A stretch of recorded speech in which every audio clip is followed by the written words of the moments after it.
Hello കൂട്ടുകാരെ, ഞാൻ ഇന്ന് നിങ്ങളോട് പറയാൻ പോകുന്നത് തായ്ലൻഡിൽ നിന്നുള്ള നല്ല അടിപൊളിയൊരു ക്രൈം ത്രില്ലർ സിനിമയാണ്. അവരുടെ നാട്ടിൽ ധാരാളം അവാർഡുകളൊക്കെ കിട്ടിയിട്ടുള്ള സിനിമയാണിത്. നമ്മൾ വിചാരിക്കും ഇവനാണ് സീരിയൽ കില്ലർ, ഇയാളാണ് സീരിയൽ കില്ലർ എന്നൊക്കെ. പക്ഷെ അല്ല, ഒട്ടും പ്രതീക്ഷിക്കാത്ത ഒരാളാണ് ഇതിലെ കൊലപാതകി. തായ്ലൻഡിൽ ജോലിക്ക് വരുന്ന അതിഥി തൊഴിലാളികളായ 10ലധികം സ്ത്രീകൾ കൊല്ലപ്പെടുന്നു. അത് അന്വേഷിക്കുന്നത് ജീവിക്കണോ മരിക്കണോ എന്നറിയാതെ നടക്കുന്ന ഡിപ്രസ്ഡ് ആയിട്ടുള്ള ഒരു പോലീസുകാരിയും. അപ്പോൾ അടുത്ത ബെല്ലോടുകൂടി നമുക്ക് ഈ സിനിമ കണ്ടു തുടങ്ങാം. അതിനു മുമ്പൊരു കാര്യം, ഇനി മുതൽ മുടങ്ങാതെ വീഡിയോ ഇടുന്നതായിരിക്കും. അതുകൊണ്ട് തന്നെ വീഡിയോ കാണുന്ന കൂട്ടുകാരെല്ലാവരും ചാനൽ സബ്സ്ക്രൈബ് ചെയ്യാൻ മറക്കരുത്. പിന്നെ ഈ സിനിമ നിങ്ങൾക്ക് ഇഷ്ടപ്പെട്ടാൽ വീഡിയോയ്ക്ക് ലൈക്സ്, കമൻറ്റ്സ് എന്നിവ വാരി വിതറാനും മറക്കരുത്. സിനിമയുടെ തുടക്കത്തിൽ നമ്മളെ കാണിക്കുന്നത് ഒരു പെൺകുട്ടിയെ ആരോ വീൽ ചെയറിൽ കെട്ടിയിട്ടിട്ട് ആ വീൽ ചെയർ മറിഞ്ഞവൾ താഴെ വീണ് കിടക്കുന്നതാണ്. തൊട്ടടുത്ത് ഒരു സ്ത്രീ പ്രതിമയിൽ ഞരമ്പുകളൊക്കെ കൃത്യമായിട്ട് അടയാളപ്പെടുത്തി വെച്ചിട്ടുണ്ട്. കൂടാതെ അവിടെ സർജറികൾക്ക് ഉപയോഗിക്കുന്ന വിവിധ തരത്തിലുള്ള മരുന്നുകളും അതിനൊക്കെ വേണ്ടുന്ന ഉപകരണങ്ങളും എല്ലാം അവിടെ ഉണ്ട്. വീണ് കിടക്കുന്ന ആ പെൺകുട്ടിയാണെങ്കിൽ എഴുന്നേക്കാൻ പരമാവധി ശ്രമിക്കുകയാണ്. ഇനിയാണ് നമ്മുടെ നായിക വുജിയെ കാണിക്കുന്നത്. ആള് ഭയങ്കര ഡിപ്രസ്ഡ് ആയിട്ടുള്ള ഒരു പോലീസുകാരിയാണ്. ന്യൂ ഇയറിന്റെ തലേന്ന് രാത്രി മരിക്കാനായിട്ട് കാറിലിരിക്കുകയാണ് വുജി. എനിക്ക് നിങ്ങളോട് പറയാനുള്ളത്, ആരും ഇങ്ങനെ സ്വയം ഇല്ലാതാവാനൊന്നും ശ്രമിക്കരുത് കേട്ടോ. അനങ്ങാൻ പറ്റാതെ കുഴിയിൽ കിടക്കുന്നത് ഭയങ്കര ബോറാണ്. അതുമല്ല, നേരത്തെ മുകളിലോട്ട് ചെന്നെന്നും പറഞ്ഞ് അവിടെ നമുക്ക് സീനിയോറിറ്റി അനുസരിച്ചിട്ട് റേഷൻ കാർഡൊന്നും കിട്ടത്തുമില്ല. അതുകൊണ്ട് നിങ്ങളാരും ഇങ്ങനെയൊന്നും ചിന്തിക്കരുത് കേട്ടോ. നമ്മൾ വിഷയത്തിൽ നിന്ന് ചെറുതായിട്ടൊന്ന് തെന്നിമാറി കമോൺ എവരിബഡി, നമുക്ക് സിനിമ കാണാം. അങ്ങനെ ഇരിക്കുമ്പോഴാണ് പെട്ടെന്ന് വുജിയുടെ കാറിന്റെ ഗ്ലാസ്സിൽ ഒരു പെൺകുട്ടി ഓടി വന്ന് തട്ടുന്നത്. അകത്ത് വുജിയുടെ തോക്കും പിടിച്ചുള്ള ഇരിപ്പ് കണ്ട പെൺകുട്ടി ഒന്നുകൂടി ഉച്ചത്തിൽ അലറി കരഞ്ഞോണ്ട് ഓടും. ആ പെൺകുട്ടിക്കൊപ്പം വന്ന 2-3 ആൺകുട്ടികളും നിലവിളിച്ച് ഓടിപ്പോകുന്നുണ്ട്. അത് കണ്ടിട്ട് വുജിക്ക് ഇവരെന്താ ഓടുന്നതെന്ന് മനസ്സിലാവത്തില്ല. അവൾ കാറിൽ നിന്നിറങ്ങി പിള്ളേര് വന്ന വഴിയെ ചെന്ന് നോക്കും. അവിടെ ഒരു ഓട പോലുള്ള സ്ഥലമുണ്ട്. പിള്ളേരവിടെ ന്യൂ ഇയർ രാത്രി അടിച്ചു പൊളിക്കാനായിട്ട് വന്നതാണ്. മുൻപോട്ട് പോയി നോക്കുമ്പോഴാണ് ഒരു യുവതി ഓടയിൽ മരിച്ചു കിടക്കുന്നത് വുജി കാണുന്നത്. അവൾ ഉടനെ സ്റ്റേഷനിൽ വിളിച്ച് ഈ കാര്യം അറിയിച്ചുകൊണ്ട് അത് അന്വേഷിക്കാനായിട്ട് പോലീസ് ക്യാപ്റ്റനും പോലീസുകാരും പിന്നെ ഫോറൻസിക്കും എല്ലാവരും അവിടെ എത്തിയിട്ടുണ്ട്. നീ എങ്ങനെ ഇവിടെ വന്നു? നിനക്ക് ഞാൻ കുറച്ച് ദിവസത്തേക്ക് അവധി തന്നതല്ലേ എന്ന് ക്യാപ്റ്റൻ ചോദിക്കുമ്പം തൊട്ടടുത്ത് നിന്ന വുജിയുടെ ഒരു അസിസ്റ്റന്റ് കുട്ടി പോലീസ്, മേഡം ഇവിടെ തോക്കും പിടിച്ച് കാറിലിരിക്കുമായിരുന്നെന്ന് സംഭവം ആദ്യം കണ്ട പിള്ളേര് മൊഴി നൽകിയിട്ടുണ്ടെന്ന് പറയും. ഉടനെ വുജി അത് എതിർത്തോണ്ട്, ന്യൂ ഇയർ ആയതുകൊണ്ട് ഇവിടെ നിന്ന് നന്നായിട്ട് പടക്കം പൊട്ടുന്നത് കാണാം, അത് കാണാനാ ഞാൻ ഇങ്ങോട്ട് വന്നതെന്ന് പറയുമ്പം ക്യാപ്റ്റന് വുജി എന്തിനാണ് ഇവിടെ വന്നതെന്നുള്ള കാര്യം മനസ്സിലാവും. അയാൾ ഉടനെ വുജിയെ ഒരു നോട്ടം നോക്കിയിട്ട് കൂടെ വരാൻ ആംഗ്യം കാണിച്ച് നേരെ അവളുടെ കാറിലേക്ക് പോയിരിക്കും. കാറിൽ കയറിയ വുജിയോട്, നിനക്ക് തോക്ക് തരരുതെന്ന് ഞാൻ സ്റ്റേഷനിൽ പ്രത്യേകം പറഞ്ഞതാണ്, എന്നിട്ടും നിനക്കാരാ തോക്ക് തന്നതെന്ന് ചോദിച്ച് ദേഷ്യപ്പെടും. ക്യാപ്റ്റന് വുജി സ്വന്തം മകളെ പോലെയാണ്. വുജിയുടെ ഭർത്താവ് യാങ്ചെന്നും ഒരു പോലീസുകാരനായിരുന്നു. ക്യാപ്റ്റന് അവനെയും ഒരുപാട് ഇഷ്ടമായിരുന്നു. എന്നാൽ ആരോടും പറയാതെ പെട്ടെന്നൊരു ദിവസം യാങ്ചെങ് ഈ കാറിൽ വെച്ചിട്ട് സ്വയം അങ്ങില്ലാതായി. ആ സംഭവം നടന്നിട്ടിപ്പോൾ ഏകദേശം 1 വർഷം ആകാറായെങ്കിലും ആ ഷോക്കിൽ നിന്ന് ഇതുവരെ വുജിക്ക് പുറത്ത് കിടക്കാനായിട്ടില്ല. അത് ക്യാപ്റ്റൻ അറിയാം. എനിക്ക് യാങ്ചെന്നിനെയോ നഷ്ടമായി, ഇനി നിന്നെയും കൂടെ നഷ്ടമാകുന്നത് കാണാൻ വയ്യ. അതുകൊണ്ട് ഈ വണ്ടി ആർക്കാന്ന് വെച്ചാൽ കൊടുത്തിട്ട് വീട്ടിലേക്ക് താമസം മാറിക്കോണം. നാളെ രാവിലെ ഓഫീസിൽ വന്ന് റിപ്പോർട്ടും ചെയ്യണമെന്ന് പറഞ്ഞിട്ട് ക്യാപ്റ്റന് കാറിൽ നിന്ന് ഇറങ്ങിപ്പോവും. യാങ്ചെൻ മരിച്ച ശേഷം വുജി വീട്ടിലേക്ക് പോകാതെ ഈ കാറിലാണ് കിടന്നുറങ്ങുന്നത്. ക്യാപ്റ്റൻ പറഞ്ഞ പോലെ പിറ്റേന്ന് രാവിലെ തന്നെ വുജി ഓഫീസിലെത്തും. അകത്ത് കുട്ടി പോലീസ് FIR ഒക്കെ തയ്യാറാക്കിയിട്ട് അത് ക്യാപ്റ്റനെ കാണിക്കാനായിട്ട് ഇരിക്കുകയാണ്. അകത്ത് വന്ന വുജിയെ അവൾ ആ റിപ്പോർട്ട് കാണിച്ചിട്ട് ഇതൊന്ന് വായിച്ചു നോക്കാമോ എന്ന് ചോദിക്കും. വുജിക്ക് അതിലൊന്നും ഒരു താല്പര്യവും. നീ തയ്യാറാക്കിയതല്ലേ, കുഴപ്പമൊന്നും കാണില്ലെന്ന് അവൾ പറഞ്ഞുകൊണ്ടിരിക്കുമ്പോഴാണ് ക്യാപ്റ്റൻ അകത്തേക്ക് വരുന്നത്. വുജിക്ക് ഇനി ഈ നാട്ടിൽ നിൽക്കാൻ താല്പര്യമില്ലാത്തതുകൊണ്ട് അവൾ ഒരു ട്രാൻസ്ഫറിന് അപ്ലൈ ചെയ്തിട്ടുണ്ട്. അതെന്തായെന്ന് തിരക്കുമ്പോൾ തൽക്കാലം എല്ലാ ട്രാൻസ്ഫറുകളും പോലീസ് ചീഫ് തടഞ്ഞു വെച്ചിരിക്കുകയാണ്. കാരണം ഈ ചീഫ് ഉടനെ റിട്ടയർഡ് ആവും. അതുവരെ വലിയ മാറ്റമൊന്നും വരുത്തണ്ടെന്ന് ചീഫ് നമ്മുടെ ക്യാപ്റ്റന് നിർദ്ദേശം നൽകിയിട്ടുണ്ട്. അതുമല്ല, നിലവിൽ എക്സ്പീരിയൻസ്ഡ് ആയിട്ടുള്ളവർ കുറവാണ്. ഈ പിള്ളേരെ വെച്ച് കേസ് അന്വേഷണം മുൻപോട്ട് പോകുന്നത് വലിയ പാടാ. ഇത് കേട്ട വുജി കുട്ടിപ്പോലീസിനെ അടുത്തിരുത്തിയിട്ട്, ഇവള് എന്നെ പോലെ തന്നെ മിടിക്കുകയാണ്, ദാണ്ടെ FIR വരെ തയ്യാറാക്കിയിട്ടുണ്ട്, അതുകൊണ്ട് ഞാൻ പോയാലും പകരം ഇവളുണ്ടെന്ന് പറയും. കാറിൽ മൃതദേഹം സൂക്ഷിച്ചിരിക്കുന്ന ഹോസ്പിറ്റലിലേക്ക് പോകുമ്പോഴാണ് കുട്ടി പോലീസ് ആ കാറിലെ ചോർച്ച ശ്രദ്ധിക്കുന്നത്. ഈ ചോർച്ച ഉണ്ടാവാൻ കാരണം യാങ് ചെന്ന് അന്ന് വെടിവെച്ച് സ്വയം ഇല്ലാതായല്ലോ, ആ ബുള്ളറ്റ് കൊണ്ട് ഹോൾ ഉണ്ടായതാണ്. ഇതൊക്കെ വുജിക്ക് യാങ് ചെന്നിൻ്റെ ഓർമ്മകളായോണ്ടാണ് അവൾ ഈ കാറ് മാറാത്തത്. അതറിയാവുന്ന കുട്ടി പോലീസ് കയ്യിലിരിക്കുന്ന കാപ്പി വേഗം കുടിച്ചിട്ട് ആ കപ്പ് ചോരുന്നിടത്തേക്ക് പിടിക്കും. ഇനിയാണ് നായകൻ യൂഷങ്ങിനെ കാണിക്കുന്നത്. ഇവന്റെ കാമുകി വാരി. ഈ വാരി എന്ന് പറയുമ്പോൾ എനിക്ക് എന്തോ പോലെ, അതുകൊണ്ട് ഞാൻ ഇവളെ വാണി എന്ന് പറയും. ഇവനൊരു ബ്രോക്കറാണ്. കൂടാതെ കൂട്ടുകാരൻ തങ്ജിയുമായിട്ട് ചേർന്നൊരു കടയും നടത്തുന്നുണ്ട്. ആളിപ്പോഴും വാണി പോയ സങ്കടത്തിലാണ്. കടയിൽ ചെല്ലുമ്പോൾ തങ്ജി അവനോട്, ഞാൻ അറിയാതെ നീ എൻ്റെ കാറുമായിട്ട് പോയി ഓരോ ട്രാഫിക് റൂൾ തെറ്റിക്കും. ഫൈൻ അടയ്ക്കാനുള്ള ടിക്കറ്റ് വരുന്നത് എനിക്കാണ്. മര്യാദയ്ക്ക് ഇത്തവണത്തെ ഫൈൻ നീ അടയ്ക്കണമെന്ന് ദേഷ്യപ്പെടും. എന്നാൽ യൂഷങ് ഇവൻ്റെ കാർ എടുത്തിട്ടില്ല. അവൻ എത്ര പറഞ്ഞിട്ടും തങ്ജി സമ്മതിക്കുന്നില്ല. ഇല്ലടാ, കാറ് ബോറടിച്ചപ്പോൾ തനിയെ എഴുന്നേറ്റോടി ട്രാഫിക് റൂൾ തെറ്റിച്ച് കാണും. മര്യാദയ്ക്ക് നീ ഫൈൻ അടച്ചോണോന്ന് തങ്ജി ദേഷ്യപ്പെടും. കടയിലെ ഡെലിവറിയൊക്കെ കഴിഞ്ഞ് രാത്രി കൂട്ടുകാർക്കൊപ്പം ഭക്ഷണം കഴിക്കാനിരിക്കുമ്പോൾ വാണിയെ കാണാനില്ലെന്ന് കേട്ടല്ലോ, അതിനെക്കുറിച്ച് എന്തെങ്കിലും വിവരം അറിഞ്ഞോ എന്ന് കൂട്ടുകാർ അവനോട് തിരക്കും. കുറച്ച് ദിവസമായിട്ട് വാണിയെ കാണാനില്ല. ഉടനെ നീ വിഷമിക്കണ്ട, അവൾ ആർക്കേലും ഒപ്പം പോയി കാണുമെന്ന് ഒരു കൂട്ടുകാരൻ അവനെ ആശ്വസിപ്പിക്കും. യൂഷങ്ങും അങ്ങനെ തന്നെയാണ് വിശ്വസിക്കുന്നത്.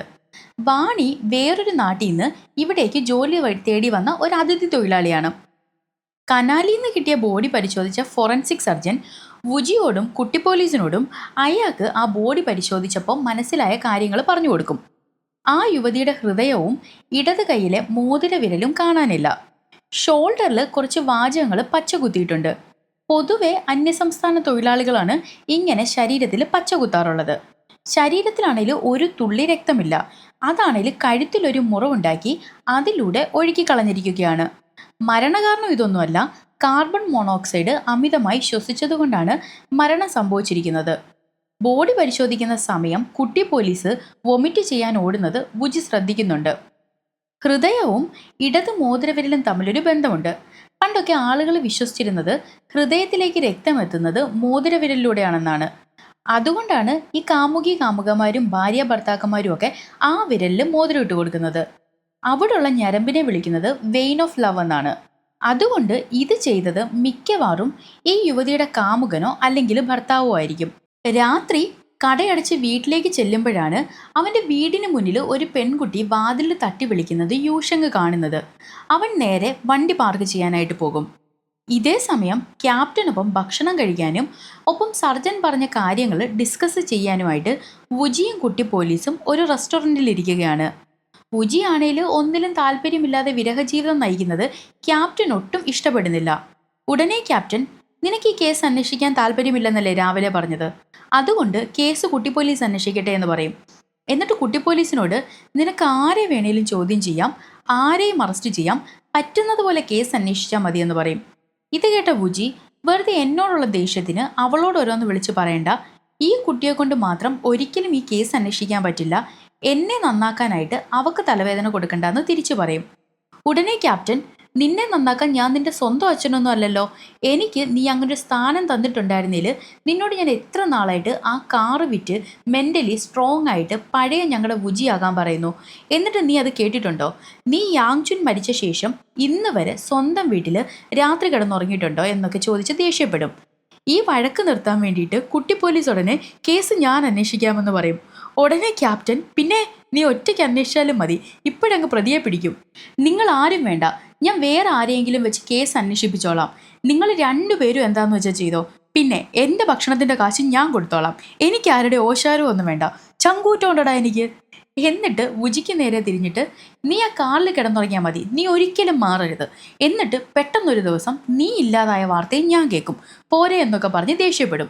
ഞാൻ പറഞ്ഞില്ലേ, ക്യാപ്റ്റന് വുജി സ്വന്തം മോളെ പോലെയാണ്. ഇതിനിടെ യൂഷങ് വണ്ടി പാർക്ക് ചെയ്തിട്ട് വരുമ്പോഴും ആ പെൺകുട്ടി അവൻ്റെ വീടിന് മുൻപിൽ തന്നെ നിൽപ്പുണ്ട്. യൂഷങ്ങിന് ബ്രോക്കർ പണിയുണ്ട്. അതായത് അവൻ അന്യസംസ്ഥാന തൊഴിലാളികളെ ഈ നാട്ടിലെ ആവശ്യക്കാർക്ക് എത്തിച്ചു കൊടുക്കും. പൊതുവെ ഇതൊക്കെ അനധികൃതമായിട്ടാണ് യൂഷങ് ചെയ്യുന്നത്.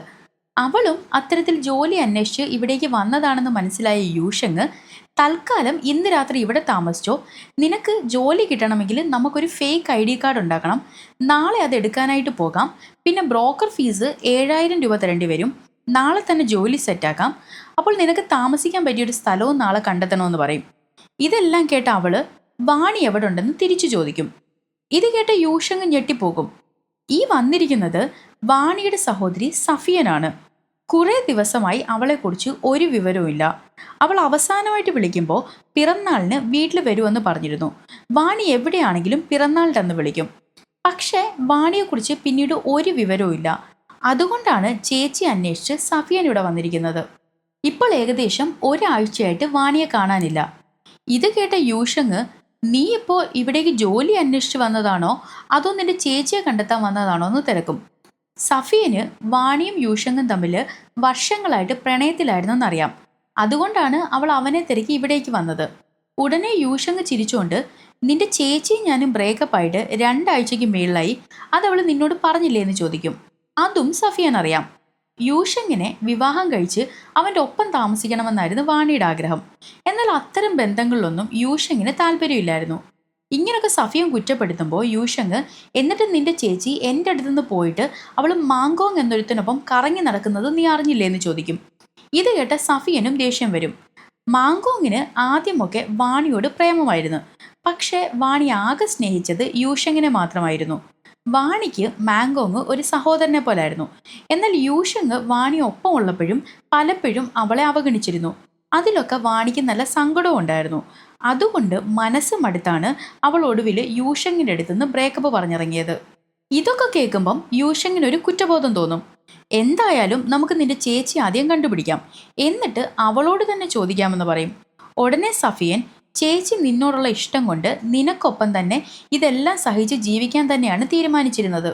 എന്നാൽ സഫിയൻ പറഞ്ഞിട്ടാണ് ആ ബന്ധം വാണി അവസാനിപ്പിച്ചത്. സഫിയൻ പറഞ്ഞില്ലായിരുന്നില്ല ഇപ്പോഴും അവൾ യൂഷങ്ങിനൊപ്പം തന്നെ നിന്നേനെ.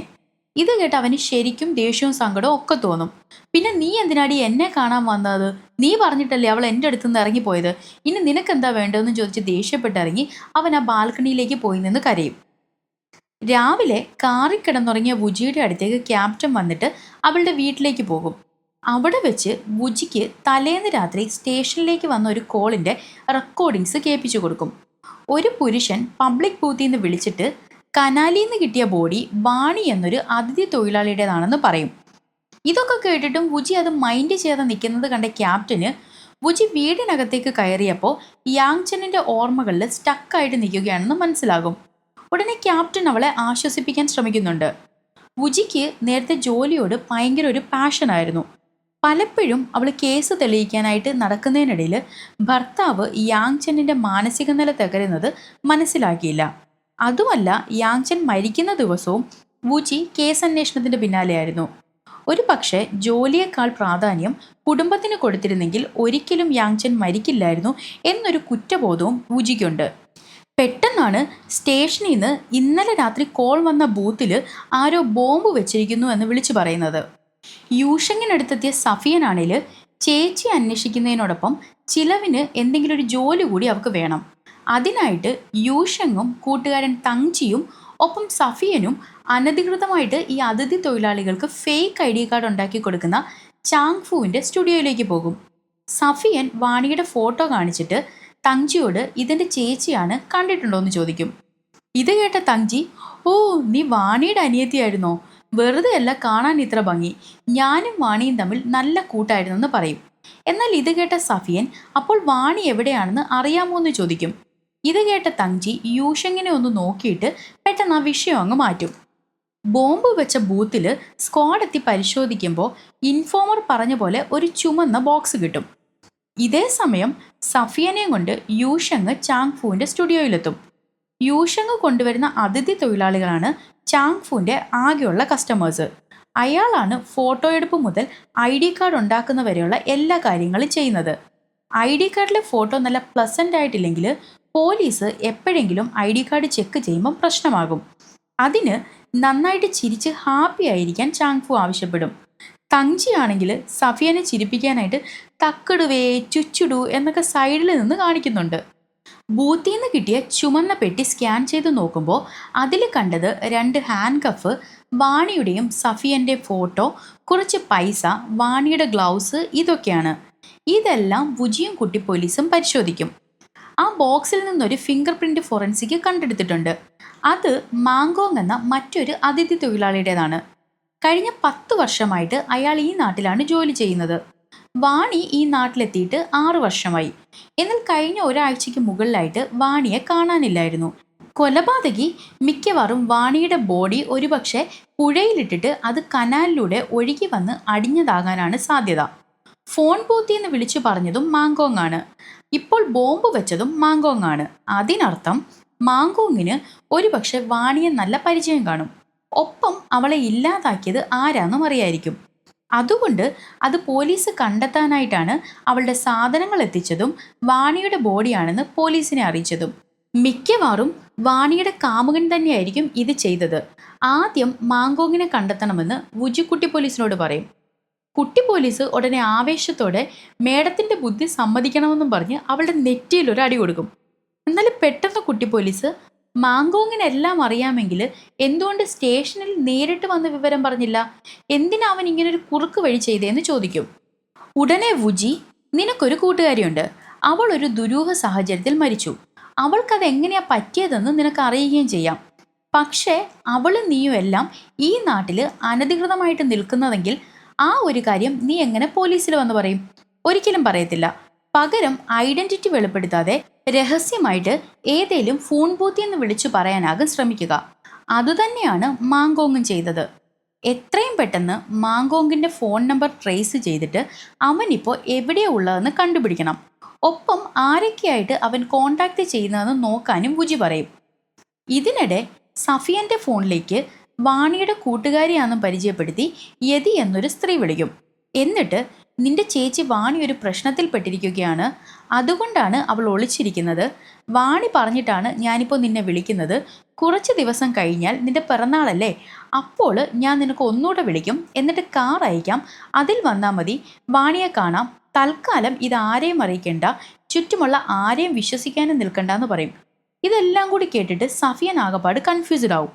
അവൾ നേരെ യൂഷങ്ങിൻ്റെ അടുത്ത് ചെന്നിട്ട്, ഞാൻ ഇവിടെ വന്നിട്ട് ദിവസങ്ങളായി, എൻ്റെ ചേച്ചിയെക്കുറിച്ച് ഒരു അന്വേഷണവും നീ നടത്തിയിട്ടില്ല, എനിക്കിതുവരെ ഒരു ജോലിയും കിട്ടിയിട്ടില്ല, വാണിയെക്കുറിച്ച് എന്തെങ്കിലും ഒരു കാര്യമെങ്കിലും നിനക്ക് കണ്ടുപിടിക്കാൻ പറ്റുമോ എന്ന് ദേഷ്യപ്പെടും. ഇത് കേട്ട യൂഷങ് ഞാൻ അറിയാവുന്ന പലരോടും ചോദിക്കുന്നുണ്ട്, അവളുടെ കൂട്ടുകാരൻ മാങ്കോങ്ങിനെയും ഇപ്പം കാണാനില്ല, പിന്നെ നീ കൂടുതൽ ചാടേണ്ട കാര്യമൊന്നുമില്ല, നീ ഒരുത്തി കാരണമാണ് അവൾ എന്നെ ഉപേക്ഷിച്ചു പോയത്, നീ അങ്ങനെ പറഞ്ഞു കൊടുത്തില്ലായിരുന്നെങ്കിൽ അവൾ ഇപ്പോഴും ഇവിടെ കണ്ടേനെ, എന്നിട്ട് എന്നോട് ബഹളം വെക്കുന്നോ എന്നൊക്കെ ചോദിച്ചിട്ട് അവനും ദേഷ്യപ്പെടും. വുജി വാണിയുടെ ഫോണിലെ കോൾ ഹിസ്റ്ററി പരിശോധിക്കുമ്പോൾ 6 ദിവസം മുൻപേ ആ ഫോണിൽ നിന്നൊരു കോള് പോയിട്ടുണ്ട്. പക്ഷേ പോസ്റ്റ്മോർട്ടം റിപ്പോർട്ട് അനുസരിച്ച് വാണി മരിച്ചിട്ട് 7 ദിവസമായിരിക്കുന്നു. ആ സ്ഥിതിക്ക് അവളുടെ ഫോൺ ഉപയോഗിക്കുന്നത് ഒരുപക്ഷെ അവളെ ഇല്ലാതാക്കിയവനായിരിക്കും. വാണി വിളിച്ചിരിക്കുന്നത് യതി എന്നൊരു സ്ത്രീയുടെ ഫോണിലേക്കാണ്. നിലവിൽ ഈ യതിയും മിസ്സിംഗ് ആണ്. ഉടനെ കുട്ടി പോലീസ് യതിയുടെ ഫോൺ നമ്പർ പരിശോധിക്കും. യതിയുടെ ഫോണും കുറച്ച് ദിവസമായിട്ട് ഓഫാണ്. പക്ഷേ ഇന്ന് യതി വാണിയുടെ അനിയതി സഫിയനെ വിളിച്ചിട്ടുണ്ട്. അത് കഴിഞ്ഞ് വീണ്ടും ആ ഫോൺ ഓഫായി. സഫിയനെ കുറിച്ച് നേരത്തെ പോലീസ് തിരക്കിയപ്പോൾ അവൾ വീട്ടിൽ ആരോടും പറയാതെ ഇറങ്ങിപ്പോയി എന്നാണ് അറിയാൻ കഴിഞ്ഞത്. യതിയും വാണിയും തമ്മിൽ പരസ്പരം അറിയില്ല. ആകെയുള്ളൊരു ലിങ്ക് ഒരു തവണ വിളിച്ചിട്ടുണ്ട്, പിന്നെ 2 പേരും അതിഥി തൊഴിലാളികളാണെന്നതാണ്. നിലവിൽ വാണി മരിച്ചു. യതിയും പിന്നെ വിവരം തന്ന മാങ്കോങ്ങും സഫിയനും മിസ്സിംഗ് ആണ്. എന്നാൽ യതിയും വാണിയും ധാരാളം തവണ യൂഷങ് എന്നൊരു ബ്രോക്കറെ വിളിച്ചിട്ടുണ്ടെന്ന് കുട്ടി പോലീസ് പറയും. അങ്ങനാണെങ്കിൽ യൂഷങ്ങിനെ കുറിച്ച് അറിയണം. ധാരാളം തവണ വിളിച്ചിട്ടുണ്ടെങ്കിൽ ഇവർ 2 പേരുമായിട്ടും അവന് നല്ല അടുപ്പമുണ്ടായിരിക്കും. ചിലപ്പോൾ ഈ 2 പേരും അവൻ്റെ കാമുകിമാരായിരിക്കും. ഇത് വാണി അറിഞ്ഞ് ബ്രേക്കപ്പായി കാണും. അതിൻ്റെ ദേഷ്യത്തിൽ യൂഷങ് അവളെ ഇല്ലാതാക്കി കാണും. അപ്പോഴും മരിച്ച വാണിയുടെ ഫോണിൽ നിന്ന് യതിയെ എന്തിനു വിളിക്കണം? ആ ചോദ്യം ബാക്കിയാണ്. വിശദമായിട്ട് അറിയാൻ ആദ്യം യൂഷങ്ങിനെ പോയി കാണാമെന്ന് വുജി തീരുമാനിക്കും. കുട്ടി പോലീസും വുജിയും ചെല്ലുമ്പോൾ വീടിനകത്ത് യൂഷങ്ങും സഫിയനും തമ്മിൽ വഴക്ക് നടക്കുകയാണ്. ഈ യൂഷങ്ങിൻ്റെ ചിരി കണ്ടാൽ ഒരു സൈക്കോയെ പോലുണ്ടല്ലേ. അവനവരെ അകത്ത് കയറ്റാതെ വാതിലിൽ മറഞ്ഞു നിന്നാണ് സംസാരിക്കുന്നത്. അകത്ത് നിൽക്കുന്ന സഫിയന് ഇവർ പുറത്തെന്താ സംസാരിക്കുന്നതെന്ന് കേൾക്കാനും പറ്റില്ല. വാണി എന്നൊരു സ്ത്രീയെ അറിയാമോ എന്ന് വുജി ചോദിക്കുമ്പോൾ ഒറ്റയടിക്ക് അത് ആരാണെന്ന് അവൻ തിരിച്ചു ചോദിക്കും. ഇത് കേട്ട വുജി, നീ ആരാണെന്നും നിന്റെ ജോലി എന്താണെന്നും ഞങ്ങൾക്കറിയാം, അനധികൃതമായിട്ട് അതിഥി തൊഴിലാളികളെ ഈ ഭാഗത്ത് എത്തിച്ചു കൊടുക്കുന്ന ബ്രോക്കർ നീയാണെന്നും അറിഞ്ഞിട്ടാണ് ഞങ്ങൾ ഇവിടെ നിൽക്കുന്നത്. പിന്നെ വാണി നിന്റെ കാമുകിയാണെന്നും കൂടി അറിയാം. ഇത് കേട്ട യൂഷങ്, ബ്രോക്കർ പണിയൊക്കെ ഞാൻ നിർത്തിയിട്ട് കുറച്ച് നാളായി. പിന്നെ വാണിയും ഞാനും തമ്മിൽ ബ്രേക്കപ്പ് ആയിട്ടും കുറച്ച് നാളായി. കൂടുതലൊന്നും അറിയില്ല എന്നവൻ പറയുമ്പോൾ, എന്തായാലും നീ ഇപ്പോൾ ഞങ്ങൾക്കൊപ്പം ഹോസ്പിറ്റൽ വരെ ഒന്ന് വരണം, എന്നിട്ട് വാണിയുടെ ബോഡി ഐഡന്റിഫൈ ചെയ്യാൻ വുജി പറയും. മോർച്ചറിയിലെത്തി മൃതദേഹം കണ്ട് അത് വാണിയാണെന്ന് യൂഷങ് ഐഡന്റിഫൈ ചെയ്യും. ആള് നല്ല ഷോക്കിലാണ്. വാണിയെക്കുറിച്ച് കൂടുതൽ അറിയാനായിട്ട് ഹോസ്പിറ്റലിൽ നിന്ന് യൂഷങ്ങിനെ സ്റ്റേഷനിലേക്കാണ് കൊണ്ടുപോയത്. വാണി മരിച്ച ഷോക്കിലിരിക്കുന്ന അവനോട് അവിടെ അറസ്റ്റിലായിരിക്കുന്ന ഒരു പയ്യൻ, ആ പെണ്ണ് നിന്റെ കാമുകിയായിരുന്നല്ലേ എന്ന് ചോദിക്കും. മോനെ, കാമുകിയാണേലും നീ പെട്ട്. ഈ പോലീസുകാര് പെണ്ണുങ്ങൾ മരിച്ചാൽ ആദ്യം പ്രതിയാക്കാൻ നോക്കുന്നത് ഒന്നുകിൽ കാമുകനെ അല്ലെങ്കിൽ അവളുടെ ഭർത്താവിനെ. ഈ കേസിൽ നീയാണ് കാമുകൻ. ആ സ്ഥിതിക്ക് ഈ പോലീസ് നിന്നെ പ്രതിയാക്കാനാണ് സാധ്യത.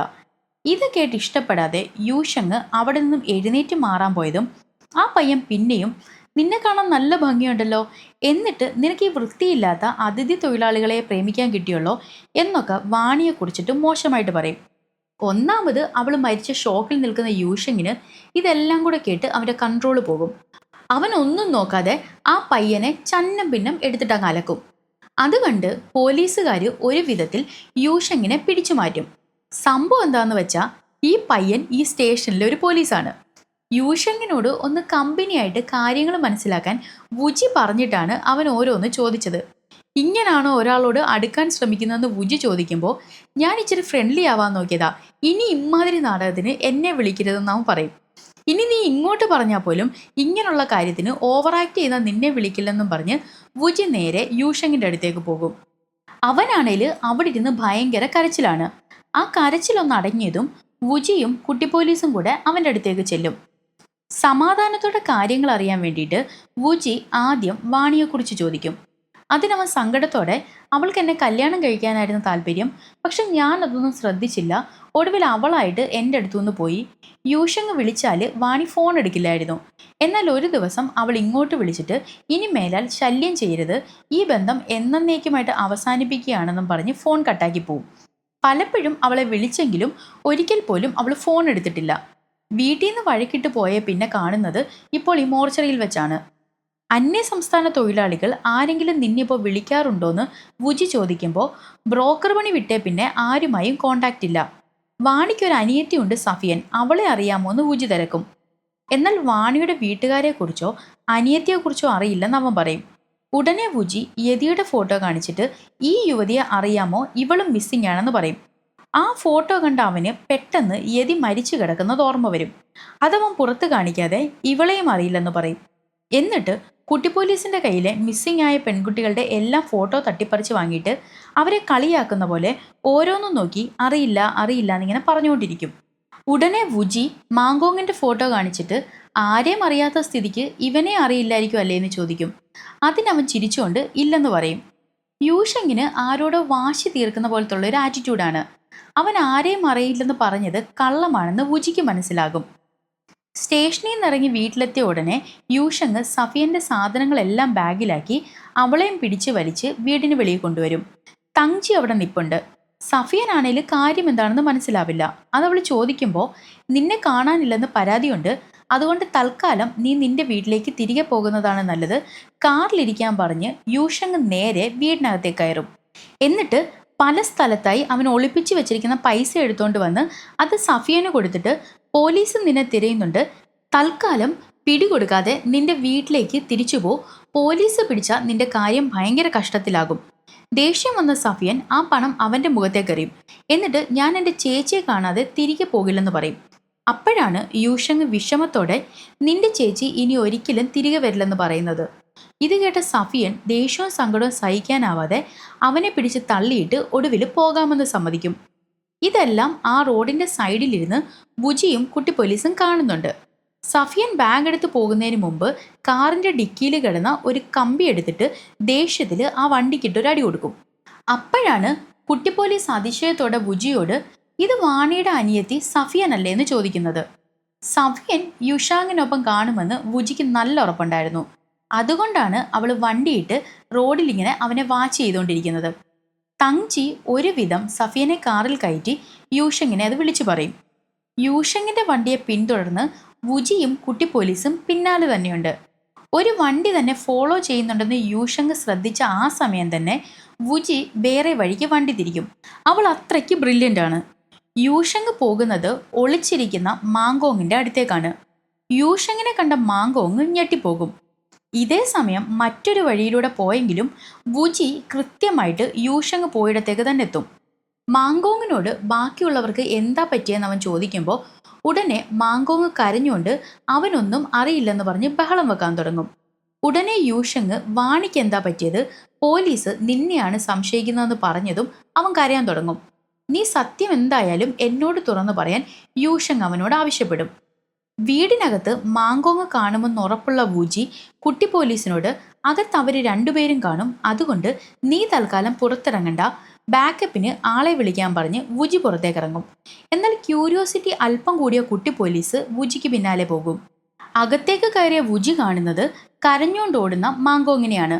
അവന്റെ പിന്നാലെ യൂഷങ്ങും ഉണ്ട്. ഉടനെ അവരുടെ പിന്നാലെ വുജിയും കുട്ടി പോലീസും ഓടും. ഓടിയെത്തി ഒരുവിധം മാങ്കോങ്ങിനെ യൂഷങ് പിടിക്കും. എന്നാൽ പിന്നാലെ വന്ന വുജി പറഞ്ഞിട്ട് കുട്ടി പോലീസ് ഹാൻഡ് കഫ് ഇടുന്നത് യൂഷങ്ങിനെയാണ്. ഉടനെ യൂഷങ് എന്തു വന്നാലും എൻ്റെ തോളത്തോട്ടാണല്ലോ എന്ന് ദേഷ്യപ്പെടും. എന്നാൽ പിടിക്കാൻ ശ്രമിച്ച കുട്ടി പോലീസിനെ മാങ്കോങ് തള്ളിയിട്ട് രക്ഷപ്പെടാൻ ശ്രമിക്കുമ്പോൾ വുജി അവനെ പിടിച്ചു നിർത്താൻ ശ്രമിക്കും. പക്ഷെ ഇവരെ കൊണ്ട് മാത്രം അതിന് പറ്റുന്നില്ല. ഉടനെ യൂഷങ് വന്നിട്ട് അവരെ സഹായിക്കും. എന്നാൽ ഇതിനിടെ വുജിയുടെ കയ്യിലെ ഗണ്ണ് മാങ്കോങ്ങിന്റെ കയ്യിൽ കിട്ടും. അവനുടനെ അത് സ്വന്തം തലയ്ക്ക് നേരെ വെച്ചിട്ട് ഞാനല്ല വാണിയെ കൊന്നതെന്ന് പറയും. മാങ്കോങ്ങിന്റെ മാനസിക നില ആകെ തെറ്റി നിൽക്കുകയാണെന്ന് മനസ്സിലായ ബാക്കി 3 പേരും അവനെ ഇങ്ങനെ ആശ്വസിപ്പിക്കും. എന്നിട്ട് തോക്ക് താഴെയിടിക്കാൻ നോക്കും. എന്നാൽ വുജിക്ക് ഇത് കാണുമ്പോൾ ഭർത്താവ് യാങ്ചെന്നിനെ ഓർമ്മ വന്ന് അവൾ ആകെ സ്റ്റക്കായി പോവും. അപ്പോഴേക്കും മാങ്കോങ് വെടിപൊട്ടിക്കും. മാങ്കോങ് വീഴുന്നത് കണ്ട 3 പേര് ഞെട്ടിപ്പോകും. കുട്ടി പോലീസ് ആണെങ്കിൽ കാറിനകത്തിരുന്ന് ഭയങ്കര കരച്ചിലാണ്. ഇങ്ങനൊരു അപകടം ഉണ്ടാകുമെന്ന് അവൾ ഒരിക്കലും കരുതിയില്ല. യൂഷങ്ങിന് പകരം മാങ്കോങ്ങിനെ ഹാൻഡ് കഫ് ഇട്ടിരുന്നതിൽ ഈ അപകടം സംഭവിക്കില്ലായിരുന്നല്ലോ എന്നും പറഞ്ഞാണ് കുട്ടി പോലീസ് കരയുന്നത്. വിവരമറിഞ്ഞ് ക്യാപ്റ്റനും ആകെ ടെൻഷനിലാണ്. പോലീസ് ചീഫ് ക്യാപ്റ്റനെ വിളിച്ച് 2 സ്ത്രീകളെ ഒരുമിച്ച് ഇനി മുതൽ ഡ്യൂട്ടിക്ക് ഇടണ്ടെന്ന് പറഞ്ഞിട്ടുണ്ട്. സത്യത്തിൽ ക്യാപ്റ്റൻ ഇപ്പോൾ ഇത്തരം സംഭവങ്ങൾ വുജിയുടെ മാനസികാവസ്ഥ വീണ്ടും തകരാറിലാക്കുമോ എന്നൊരു ടെൻഷനുണ്ട്. അതുകൊണ്ട് നീ കുറച്ച് ദിവസം ലീവ് എടുക്ക്, ഈ കേസ് ഞാൻ മറ്റാരെങ്കിലും ഏൽപ്പിക്കാം, ആ ടീമിൽ കുട്ടി പോലീസിനെ ഇടാന്ന് പറയും. എന്നാൽ വുജി അത് സമ്മതിക്കുന്നില്ല. ഈ ഒരൊറ്റ കേസ് വന്നതുകൊണ്ട് മാത്രം അവളിപ്പം പഴയ കാര്യങ്ങളൊന്നും ഓർത്ത് അപ്സെറ്റ് ആകാറില്ല. ഈ കേസ് തെളിയിക്കണം എന്നൊരു വാശിയും അവൾക്കുണ്ട്. അതുകൊണ്ട് ഈ കേസ് ഞാൻ അന്വേഷിക്കും, എന്നെക്കുറിച്ച് ഓർത്ത് ടെൻഷൻ അടിക്കണ്ട, ഞാൻ ഓക്കെ ആണെന്നും പറഞ്ഞ് അവൾ പുറത്തേക്ക് ഇറങ്ങും. അവൾ നേരെ പോകുന്നത് യൂഷങ്ങിൻ്റെ അടുത്തേക്കാണ്. അവനും അപ്സെറ്റ് ആണെന്ന് അറിയാവുന്നുണ്ട് വുജി, നിനക്ക് എന്നോട് സംസാരിക്കാൻ ഇപ്പോൾ താല്പര്യമില്ലെങ്കിൽ നീ ഒന്നും പറയണ്ട, പക്ഷേ നീ ഒരു കാര്യം മനസ്സിലാക്കണം, ജീവിക്കണോ വേണ്ടയോ എന്നറിയാതെ സ്വയം അവസാനിപ്പിക്കാനായിട്ടാണ് ഞാൻ അന്ന് കാറിലിരുന്നത്. എന്നാൽ വുജിയുടെ ബോഡി കണ്ട ആ നിമിഷം എനിക്ക് ആ പെൺകുട്ടി എൻ്റെ ജീവൻ രക്ഷിച്ചെന്നാണ് തോന്നിയത്.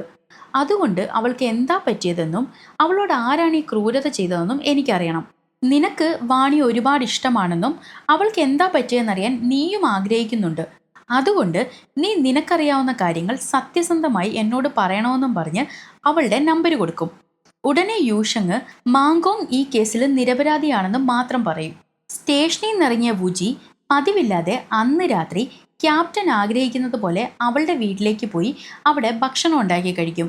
ആ സമയത്താണ് യൂഷങ് അവളെ വിളിക്കുന്നത്. അവനൊരു ലൊക്കേഷൻ അയച്ചിട്ടുണ്ട്, എത്രയും പെട്ടെന്ന് അവിടേക്ക് വരാൻ പറയും. അതനുസരിച്ച് വുജി അവിടെ ചെന്ന് നോക്കുമ്പോൾ കാണുന്നത് യൂഷങ് തറയിലിരുന്ന് ആരോ കുഴിച്ചിട്ടൊരു ബോഡി എടുക്കുന്നതാണ്. ഇങ്ങനെ നോക്കി നിൽക്കാതെ ഇത് പുറത്തെടുക്കാൻ സഹായിക്കാൻ യൂഷങ് പറയുമ്പോൾ വുജിയും കൂടെ ചേർന്ന് ആ ബോഡി പുറത്തെടുക്കും. എന്നിട്ട് ആ ബോഡി നേരെ യൂഷങ്ങിൻ്റെ വീട്ടിലേക്കാണ് കൊണ്ടുപോകുന്നത്.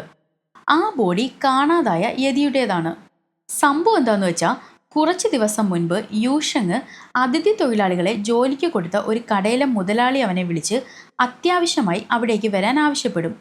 യൂഷങ് അവിടെ എത്തി കാര്യം തിരക്കുമ്പോൾ 2 ദിവസമായി കാണാതിരുന്ന യതിയുടെ ബോഡി ആരോ അവൾ ജോലി ചെയ്ത ആ കടയിൽ കൊണ്ടിട്ടിരിക്കുകയാണ്. അനധികൃതമായി ഇവരെ കൊണ്ടുവരുന്നുണ്ട്. അവരുമായി ബന്ധപ്പെട്ട് എന്തേലും പ്രശ്നമുണ്ടായാൽ അത് നിലവിലുള്ള അതിഥി തൊഴിലാളികളെയും അവർക്ക് ജോലി കൊടുത്ത ആളുകളെയും ബ്രോക്കറായ യൂഷങ്ങിനെയും എല്ലാവരെയും ബാധിക്കും. അതുകൊണ്ട് പൊതുവെ അതിഥി തൊഴിലാളികൾക്ക് പ്രശ്നമുണ്ടായാൽ ആരും അറിയാതെ അത് ഒതുക്കി തീർക്കാനാണ് എല്ലാവരും ശ്രമിക്കുക.